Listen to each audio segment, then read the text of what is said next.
Hello friends. स्वागत है आप सबका आज के इस नए वीडियो में। तो आज बात करने वाले हैं MJC for history VVI subjective question के बारे में। तो जिनका भी थर्ड सेमेस्टर में मेजर पेपर 4 में हिस्ट्री है उनके लिए यह वीडियो महत्वपूर्ण होने वाला है, खासकर एग्जाम के दृष्टिकोण से। तो चलिए वीवीआई प्रश्न को देखते हैं। सब्जेक्टिव पहले प्रश्न को देखेंगे और उसके बाद इसके आंसर को भी समझेंगे, ठीक है। तो चलिए देखते हैं। तो इसमें पहला प्रश्न है, यूरोप में सामंतवाद के पतन के क्या कारण थे। यूरोप में सामंतवाद के पतन के क्या कारण थे, ये पहला प्रश्न। अब दूसरा प्रश्न है, यूरोप में सामंतवाद के पतन के फलस्वरूप कौन कौन से परिवर्तन हुए, विवेचन कीजिए करें। उसके बाद तीसरा नंबर प्रश्न है, पुनर्जागरण से आप क्या समझते हैं। यूरोप में पुनर्जागरण की प्रवृत्ति एवं कारणों का वर्णन करें। तो ये तीसरा प्रश्न हो गया। अब चौथे प्रश्न पे आते हैं। तो चौथा प्रश्न है, यूरोप में पुनर्जागरण की प्रगति का मूल्यांकन करें अथवा यूरोप में पुनर्जागरण के प्रभावों एवं महत्व पर प्रकाश डालें। तो ये हो गया चौथा प्रश्न। ये चौथा प्रश्न हो गया। अब आते हैं पांचवें प्रश्न पे। तो पांचवा प्रश्न क्या है, तो देखिए। तो पांचवा प्रश्न है, धर्म सुधार का क्या अर्थ है। धर्म सुधार का क्या अर्थ है। 16वीं सदी में यूरोप में धर्म सुधार आंदोलन के कारणों का वर्णन करें। छठा प्रश्न है, यूरोप में धर्म सुधार आंदोलन के परिणामों का परीक्षण कीजिए। सातवां प्रश्न है, भौगोलिक खोजों के कारण एवं परिणामों को लिखे। आठवां प्रश्न क्या है, तो आठवां प्रश्न है, 30 वर्षीय युद्ध के कारण एवं परिणामों का विवेचन कीजिए। नौवां प्रश्न है, 16वीं सदी में पुर्तगाल और स्पेन के औपनिवेशिक साम्राज्यों की प्रकृति का वर्णन करें। 10वां प्रश्न है, 16वीं सदी के दौरान यूरोप में राष्ट्रीय राज्यों के उदय का विवरण दीजिए अथवा यूरोपीय पुरानी राज्य व्यवस्था की क्या खामियां थी, इसको बताना है, ठीक है। 11 नंबर प्रश्न है, लुई 14वें की उपलब्धियों पर प्रकाश डालें अथवा लुई 14वें के शासनकाल में फ्रांस की प्रगति पर निबंध लिखिए। अब आते हैं 12वें प्रश्न पे। तो क्वेश्चन नंबर 12 है, क्या है, 18वीं शताब्दी में यूरोप में संसदीय राजतंत्र के विकास का परीक्षण कीजिए। तेरह नंबर प्रश्न है, इंग्लैंड में ट्यूडर राजाओं की निरंकुशता की समीक्षा कीजिए। और 14 नंबर प्रश्न है, इंग्लैंड में हुए गृह युद्ध के कारण एवं परिणामों की विवेचना कीजिए। अब आते हैं 15 नंबर पे। तो 15 नंबर प्रश्न है, इंग्लैंड में स्टुअर्ट राजाओं का उनका संसद के साथ संघर्ष के कारणों का वर्णन करें अथवा जेम्स प्रथम का अपनी संसद के साथ संबंधों का विवेचन करें। 16 नंबर प्रश्न है, स्पेन के चार्ल्स पंचम की उपलब्धियों का वर्णन करें। 17 नंबर प्रश्न है, प्रसा के फ्रेडरिक महान की उपलब्धियों की व्याख्या करें अथवा फ्रेडरिक महान को प्रबुद्ध शासक क्यों कहा जाता है, विवेचना करें। क्वेश्चन नंबर 18 है, रूस में पीटर महान की उपलब्धियों की समीक्षा कीजिए अथवा पीटर महान के कार्यों का मूल्यांकन करें। 19 नंबर प्रश्न है, 17वीं शताब्दी में यूरोपीय आर्थिक संकट पर प्रकाश डाले। तो ये है 19वां प्रश्न। तो कुल 19 प्रश्न है वीवीआई सब्जेक्टिव, और ऑब्जेक्टिव तो पहले ही डाल चुके हैं। तो चलिए अब एक एक करके सभी का आंसर भी देखते हैं। तो पहला प्रश्न है, यूरोप में सामंतवाद के पतन के क्या कारण थे। तो देखिए, यूरोप में सामंतवाद के पतन के कारण, तो मध्यकालीन यूरोप में सामंतवाद भूमि आधारित सामाजिक और आर्थिक व्यवस्था थी जिसमें राजा, सामंत और कृषिदास के बीच पारस्परिक संबंध होता था। 14वीं और 15वीं शताब्दी में यह व्यवस्था धीरे धीरे समाप्त हो गई। क्या हुआ, धीरे धीरे यह समाप्त होने लगा। अब बात करते हैं इसके पतन के कारण। तो इसके पतन के कई कारण थे। सबसे प्रमुख कारण की अगर बात करें तो सबसे प्रमुख कारण था धर्म युद्ध। तो धर्म युद्ध था इसका प्रमुख कारण सामंतवाद के पतन का। तो धर्म युद्ध के कारण यूरोप का संपर्क पूर्वी देशों से हुआ और व्यापार का विस्तार हुआ। विकसित इससे धन आधारित अर्थव्यवस्था विकसित हुई और भूमि का महत्व घट गया। भूमि का महत्व क्या है, घट गया। दूसरा महत्वपूर्ण कारण क्या था, तो दूसरा महत्वपूर्ण कारण था नगरों और व्यापार का विकास। नगरों में व्यापारियों और कारीगरों का नया वर्ग उभरा जिसने सामंती निर्भरता को चुनौती दी। मुद्रा अर्थव्यवस्था के विकास से श्रम सेवाओं की जगह नगद भुगतान होने लगा। तीसरा है ब्लैक डेथ। और ये भी पतन का कारण है सामंतवाद के। ब्लैक डेथ यानी कि एक महामारी था जिसको ब्लैक डेथ कहा जाता है। ब्लैक डेथ भी सामंतवाद के पतन का बड़ा कारण बना।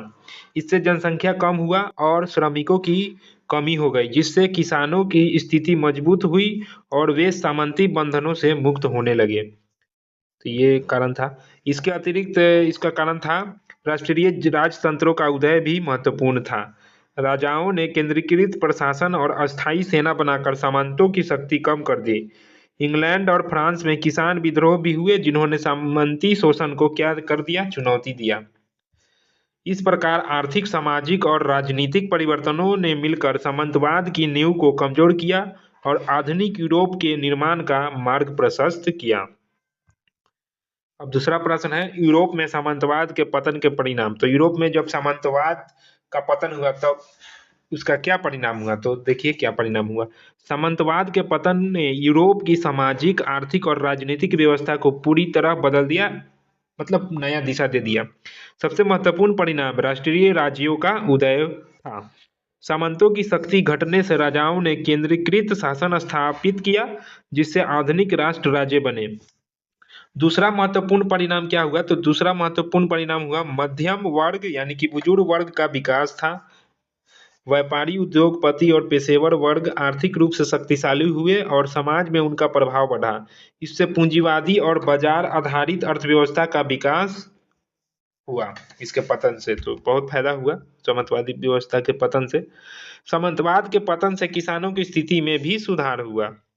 देखिए सामंतवाद के पतन से क्या हुआ, किसानों की स्थिति में भी सुधार हुआ। कृषि दास धीरे धीरे स्वतंत्र श्रमिक बन गए। इससे सामाजिक गतिशीलता बढ़ी और लोग रोजगार की तलाश में नगरों की ओर जाने लगे। परिणाम स्वरूप शहरीकरण तेजी से बढ़ा। इसके अतिरिक्त सामंतवाद के अंत ने पुनर्जागरण, धर्म सुधार और भौगोलिक खोजों जैसे आंदोलन को भी बढ़ावा दिया। तो सामंतवादी व्यवस्था का पतन का बहुत सारा फायदा हुआ। अब आगे आते हैं।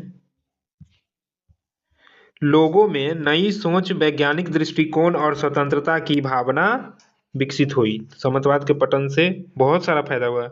इससे वैज्ञानिक दृष्टिकोण और स्वतंत्रता की भी भावना विकसित हुआ। ठीक है, अब आगे है। राजनीतिक दृष्टि से राजाओं की शक्ति बढ़ी और अस्थायी सेनाओं तथा केंद्रीकृत प्रशासन का विकास हुआ। सामाजिक स्तर पर वर्ग व्यवस्था में परिवर्तन आया और आधुनिक समाज की नींव पड़ी।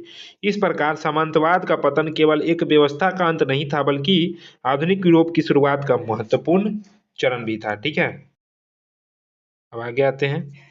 प्रश्न नंबर 3, क्वेश्चन नंबर 3, पुनर्जागरण से आप क्या समझते हैं, इसकी प्रकृति और कारण लिखिए। तो पुनर्जागरण अर्थ में शब्द में ही छुपा हो पुनर्जागरण, फिर से जन्म लेना। पुनर्जागरण का अर्थ है पुनर्जन्म, अर्थात प्राचीन ग्रीक और रोमन संस्कृति तथा ज्ञान का पुनर्जीवन। यह 14वीं शताब्दी से 16वीं शताब्दी के बीच यूरोप में शुरू हुआ और आधुनिक युग की शुरुआत का प्रतीक माना जाता है। पुनर्जागरण की मुख्य प्रकृति मानवतावाद थी, जिसमें मनुष्य और उसकी क्षमताओं को महत्व दिया गया। इसमें तर्क, वैज्ञानिक दृष्टिकोण और स्वतंत्र चिंतन को प्रोत्साहन मिला। कला, साहित्य और शिक्षा में नवीनता आई और धर्मनिरपेक्ष विचारों का विकास हुआ। इसके कई कारण थे। इसके कई कारण थे। इटली के नगर जैसे फ्लोरेंस और वेनिस व्यापार से समृद्ध थे और उन्होंने कला व शिक्षा को संरक्षण दिया। 1453 ईस्वी में कॉन्स्टेंटिनोपल के पतन के बाद ग्रीक विद्वान यूरोप आए और प्राचीन ग्रंथों का प्रसार हुआ। मुद्रण कला के आविष्कार से मुद्रण कला के आविष्कार से ज्ञान का तेजी से प्रसार हुआ। अरब विद्वानों के माध्यम से गणित, विज्ञान और चिकित्सा का ज्ञान यूरोप पहुंचा। सामंतवाद के पतन और नगरों के विकास ने भी नए विचारों को जन्म दिया।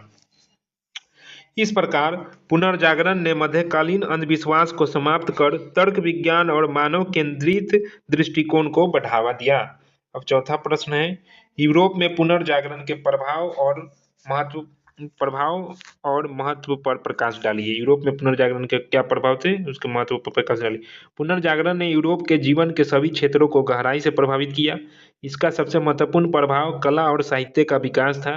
Leonardo da Vinci Michael Angelo और राफेल जैसे कलाकारों ने महान कृतियां प्रस्तुत की। साहित्य में शेक्सपियर जैसे महान लेखक हुए। पुनर्जागरण ने वैज्ञानिक दृष्टि को बढ़ावा दिया। ये वैज्ञानिक दृष्टि को भी बढ़ावा दिया। कोपरनिकस, गैलीलियो और न्यूटन जैसे वैज्ञानिकों ने प्रकृति के नियमों की खोज की। इससे वैज्ञानिक क्रांति की नींव पड़ी। शिक्षा और ज्ञान का भी प्रसार हुआ। प्राचीन ग्रीक और रोमन साहित्य का पुनरुद्धार हुआ और मानवतावादी शिक्षा का विकास भी हुआ। ठीक है। चर्च की शक्ति और अंधविश्वास में कमी आई, जिससे धर्म सुधार आंदोलन को भी प्रेरणा मिला।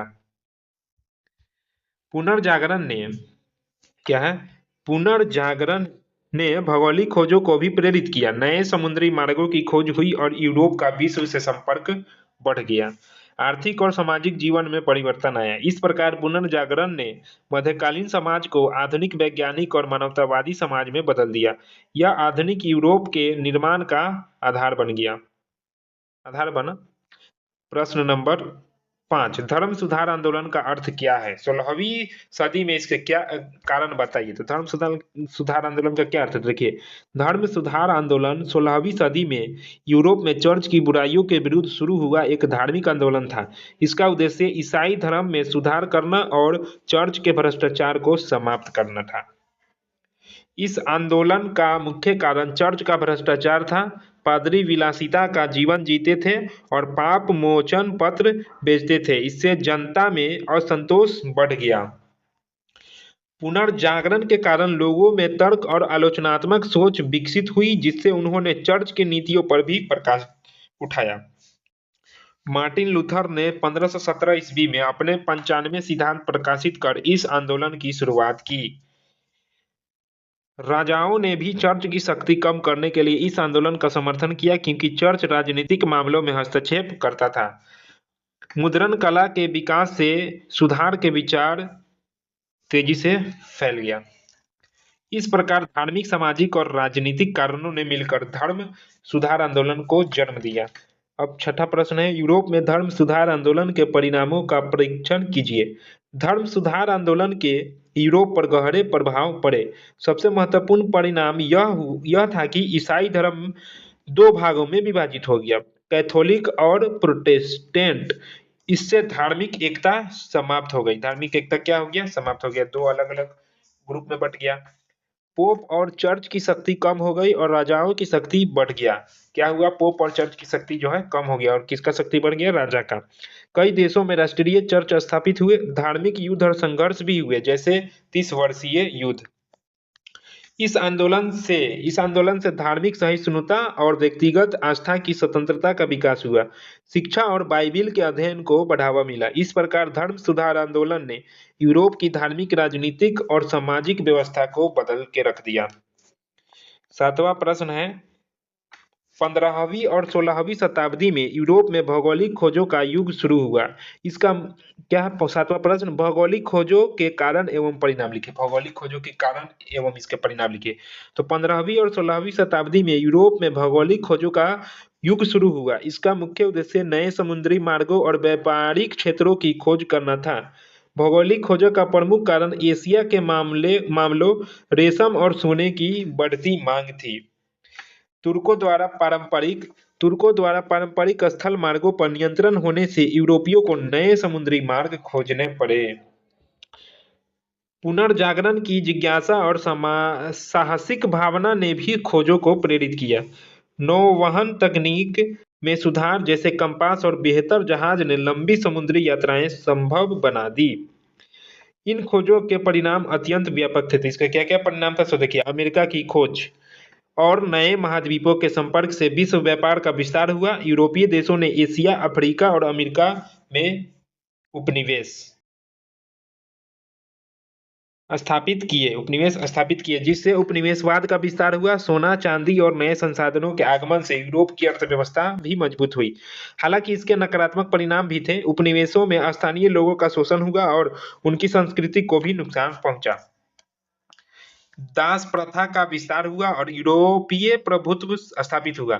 इस प्रकार भौगोलिक खोजों ने विश्व इतिहास की दिशा बदल दी और आधुनिक वैश्विक संपर्क की शुरुआत कर दी। तो ये प्रश्न नंबर कितना था? प्रश्न नंबर आपका था 7।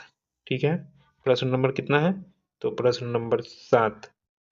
अब देखते हैं इसका प्रश्न नंबर 8। ठीक है, तो प्रश्न नंबर 8 देखते हैं। तो क्वेश्चन नंबर 8 क्या है? 30 वर्षीय युद्ध के कारण एवं परिणामों का विवेचन कीजिए। 30 वर्षीय युद्ध के कारण एवं परिणामों की विवेचना कीजिए। तो देखिए, 30 वर्षीय युद्ध 1618 से 1648 ईस्वी तक चला था। यह यूरोप का एक विनाशकारी युद्ध था जो मुख्यतः जर्मनी में लड़ा गया था। तो 30 वर्षीय युद्ध कहाँ लड़ा गया था? जर्मनी में लड़ा गया था। कब से कब तक? 1618 ईस्वी से 1648 ईस्वी तक। यह यूरोप का एक क्या था? विनाशकारी युद्ध था। ठीक है, यह धार्मिक और राजनीतिक संघर्ष का परिणाम था। यह युद्ध क्यों हुआ? धार्मिक और राजनीतिक संघर्ष के परिणाम था ये युद्ध। इस युद्ध का प्रमुख कारण कैथोलिक और प्रोटेस्टेंट ईसाइयों के बीच धार्मिक विवाद था। पवित्र रोमन साम्राज्य के शासक कैथोलिक धर्म को बढ़ावा देना चाहते थे, जबकि प्रोटेस्टेंट राज्य स्वतंत्रता चाहते थे। इसके अलावा यूरोप की शक्तियां फ्रांस, स्वीडन और स्पेन राजनीतिक प्रभुत्व के लिए संघर्ष कर रही थी। इस युद्ध के परिणाम अत्यंत विनाशकारी थे। तो इस युद्ध का परिणाम क्या हुआ? बहुत विनाशकारी था। 30 वर्ष जो युद्ध चलेगा वो तो विनाशकारी होगा ही होगा। जर्मनी की जनसंख्या और अर्थव्यवस्था को भारी नुकसान हुआ। लाखों लोग मारे गए और कृषि व व्यापार नष्ट हो गया। 1648 में वेस्टफेलिया की संधि के साथ युद्ध समाप्त होता है। इस संधि ने धार्मिक सहिष्णुता को मान्यता दी और पवित्र रोमन साम्राज्य की शक्ति कम कर दी। इससे राष्ट्रीय राजाओं की अवधारणा मजबूत हुई और आधुनिक अंतरराष्ट्रीय व्यवस्था की नींव पड़ी। अब आगे हैं, कहाँ गया? हाँ, नींव पड़ी। इस प्रकार 30 वर्षीय युद्ध ने यूरोप की राजनीतिक संरचना को बदल दिया और राष्ट्रीय संप्रभुता की अवधारणा को स्थापित कर दिया। ठीक है, अब क्वेश्चन नंबर 8 है। क्वेश्चन नंबर 8 है, 16वीं सदी में पुर्तगाल और स्पेन के औपनिवेशिक साम्राज्यों की प्रकृति बताइए। 16वीं सदी में स्पेन और पुर्तगाल यूरोप की प्रमुख समुद्री शक्तियां थी और उन्होंने विशाल औपनिवेशिक साम्राज्य स्थापित किए। स्पेन ने मुख्यतः अमेरिका में अपना साम्राज्य फैलाया। कोलंबस की खोज के बाद स्पेन ने मैक्सिको और पेरू जैसे क्षेत्रों पर कब्जा कर लिया। वहां के सोने और चांदी का भारी मात्रा में शोषण किया गया। स्पेनिश शासन केंद्रीकृत और धार्मिक था, जहां कैथोलिक धर्म का प्रचार किया गया। पुर्तगाल का साम्राज्य व्यापारिक प्रकृति का था। उसने अफ्रीका, भारत और दक्षिण पूर्व एशिया में व्यापारिक केंद्र स्थापित किए। पुर्तगाल ने समुद्र व्यापार मार्गों पर नियंत्रित स्थापित किया और मसालों के व्यापार से लाभ कमाया। दोनों देशों ने उपनिवेश में स्थानीय लोगों का शोषण किया और अपनी संस्कृति थोपने का प्रयास भी किया।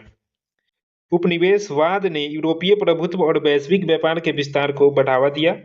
इस प्रकार स्पेन और पुर्तगाल के औपनिवेशिक साम्राज्यों ने आधुनिक विश्व अर्थव्यवस्था और उपनिवेशवाद की नींव रखी। क्वेश्चन नंबर 10 है,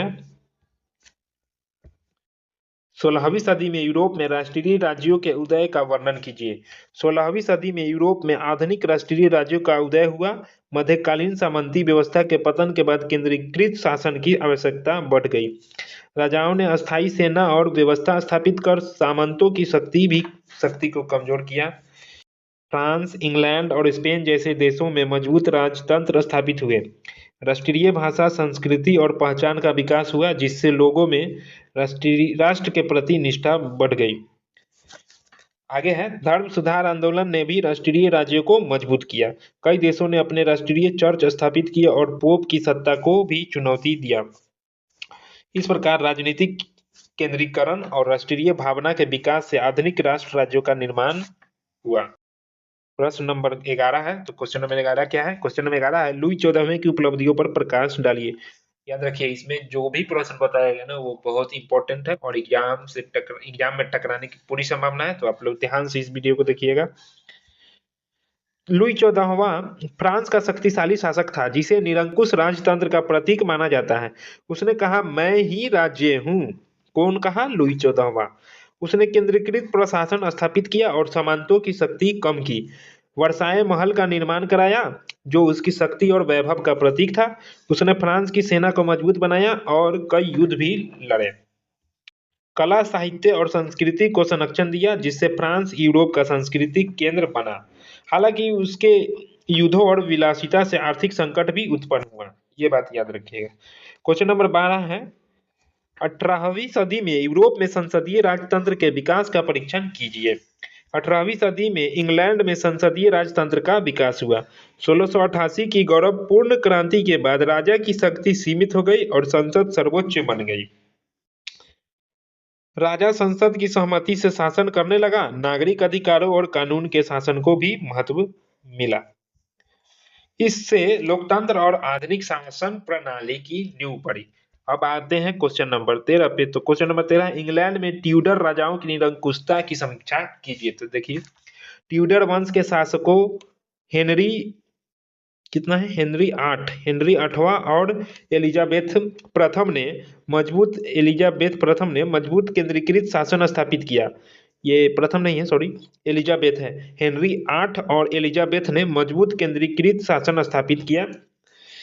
ये पूर्ण विराम था, ये एक नहीं है। उन्होंने सामंतों की शक्ति कम की और चर्च को राज्य के नियंत्रण में लिया। हेनरी 8वां ने इंग्लैंड का राष्ट्रीय चर्च स्थापित किया। एलिजाबेथ के शासन में स्थिरता और समृद्धि आई। हालांकि यह शासन निरंकुश था, लेकिन इससे राष्ट्रीय एकता मजबूत हुआ। ठीक है, अब आते हैं क्वेश्चन नंबर 14 पर। इंग्लैंड में हुए गृह युद्ध के कारण एवं परिणाम बताइए। तो इंग्लैंड में गृह युद्ध क्यों हुआ, इसके कारण एवं परिणाम को बताना है। तो देखिए, 17वीं सदी में इंग्लैंड में राजा और संसद के बीच संघर्ष के कारण गृह युद्ध हुआ। चार्ल्स निरंकुश शासन चाहता था। चार्ल्स प्रथम जो है क्या चाहता था, चार्ल्स प्रथम निरंकुश शासन चाहता था, जबकि संसद अधिकार चाहती थी। युद्ध में संसद की जीत हुई और चार्ल्स प्रथम को मृत्युदंड दिया गया। इंग्लैंड में गणतंत्र स्थापित हुआ, बाद में संविधान राजतंत्र बन गया। अब आते हैं, अब और है, यह लोकतंत्र की दिशा में महत्वपूर्ण कदम था। यह क्या था, लोकतंत्र की दिशा में महत्वपूर्ण कदम था। अब क्वेश्चन नंबर 15 पे आते हैं। 15 है, स्टुअर्ट राजाओं और संसद के संघर्ष के कारण बताइए। तो स्टुअर्ट शासक जेम्स प्रथम और चार्ल्स प्रथम राजाओं के दैवीय अधिकार में विश्वास करते थे। वे संसद के अधिकारों को सीमित करना चाहते थे। करों और धार्मिक नीतियों को लेकर संघर्ष बढ़ा। संसद ने विरोध किया, जिससे गृह युद्ध हुआ। अंततः संवैधानिक राजतंत्र स्थापित हुआ और संसद की शक्ति बढ़ी। क्वेश्चन नंबर 16 है, स्पेन के चार्ल्स पंचम की उपलब्धियों का वर्णन कीजिए। चार्ल्स पंचम यूरोप के शक्तिशाली शासकों में से एक था। उसका साम्राज्य बहुत विशाल था। उसने कैथोलिक धर्म की रक्षा करने की कोशिश की और प्रोटेस्टेंटों का विरोध भी किया। हालांकि विद्रोह और युद्धों से उसका साम्राज्य कमजोर हो गया। ठीक है, अब 17 नंबर क्वेश्चन है, प्रसा के फ्रेडरिक महान की उपलब्धियों की व्याख्या करी थी। इनके क्या महान उपलब्धियां, सो देखिए, फ्रेडरिक महान प्रसा का महान शासक था। उसने सेना को मजबूत किया और राज्य का विस्तार किया, प्रशासनिक सुधार किए और धार्मिक सहिष्णुता को भी बढ़ावा दिया। वह बुद्ध निरंकुश शासक माना जाता है। क्वेश्चन नंबर 18 है, रूस में पीटर महान की उपलब्धियों की समीक्षा कीजिए। पीटर महान ने रूस का आधुनिकीकरण किया, पश्चिमी तकनीक अपनाई, सेना और नौसेना को मजबूत किया, सेंट पीटर्सबर्ग की स्थापना की। उसने रूस को यूरोप की प्रमुख शक्ति बनाया। 17वीं सदी में यूरोप आर्थिक संकट पर प्रकाश डालिए, ये अंतिम प्रश्न है।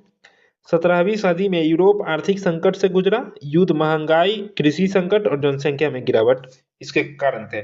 इससे सामाजिक अस्थिरता बढ़ी और आर्थिक संरचना में परिवर्तन देखने को मिला। तो ये था MJC 4 हिस्ट्री VVI सब्जेक्टिव। तो आशा करते हैं आप लोग को यह वीडियो अच्छा लगा होगा।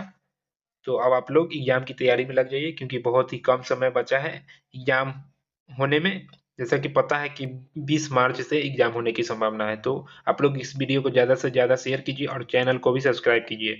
तो मिलते हैं अगले वीडियो में, तब तक के लिए धन्यवाद।